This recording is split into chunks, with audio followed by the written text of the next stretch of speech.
திருப்பத்தூர் மாவட்டம் நாற்றம்பள்ளியில் எருதுவிடும் திருவிழா கோலாகலமாக தொடங்கியது. இது குறித்த கூடுதல் தகவல்களை நமது செய்தியாளர் செந்தில்குமார் வழங்க கேட்கலாம். செந்தில்குமார், விவரங்கள் என்ன? பதிவு பண்ணுங்க.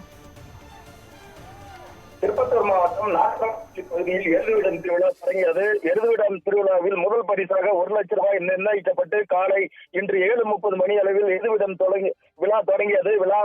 விழாவினை மாவட்ட ஊராட்சி குழு தலைவர் சூரியகுமார் தொடங்கி வைத்தார். இதனைத் தொடர்ந்து தமிழக எல்லைப் பகுதியான ஆந்திரா, கர்நாடகா போன்ற பல்வேறு பகுதிகளில் இருந்தும் திருப்பத்தூர், வாணியம்படி, ஆம்பூர் போன்ற பகுதிகளில் இருந்து காளைகள் வரவழைக்கப்பட்டு இன்று காலை முதல் எருதுவிடும் திருவிழா நடைபெற்று வருகிறது. இவ்விழாவில் 200க்கும் மேற்பட்ட காளைகள் பார்வையாளர்களாக 1000க்கும் மேற்பட்டோர் பங்கு பெற்று எருதுவிடும் திருவிழா நடைபெற்று வருகிறது. தொடர்ந்து எருதுவிடும் திருவிழாவிற்கு கால்நடைத்துறை மற்றும் மருத்துவத்துறை, காவல்துறையினர் பாதுகாப்பு அளிக்கப்பட்டு சிறப்பான முறையில் எருதுவிடும் திருவிழா நடைபெற்று வருகிறது. முதல் பரிசாக 1 லட்சம் ரூபாய் நிர்ணயம் செய்யப்பட்டு அதனைத் தொடர்ந்து 50 பரிசுகள் நிர்ணயிக்கப்பட்டு எருதுவிடும் காளை தொடர்ந்து ஓடவிடப்பட்டு ஸ்டாப் வாட்ச் மூலம் கணக்கெடுத்து குறைந்த வேகத்தில் ஓடக்கூடிய காளைகளுக்கு முதல் பரிசு என 50க்கும் மேற்பட்ட பரிசுகள் நிர்ணயிக்கப்பட்டு திருவிழா நடக்கிறது. தரணியா,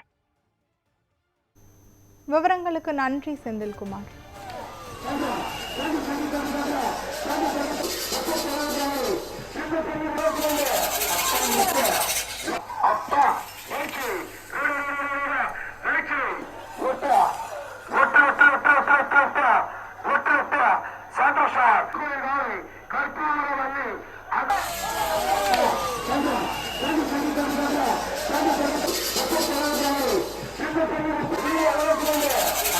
Yeah.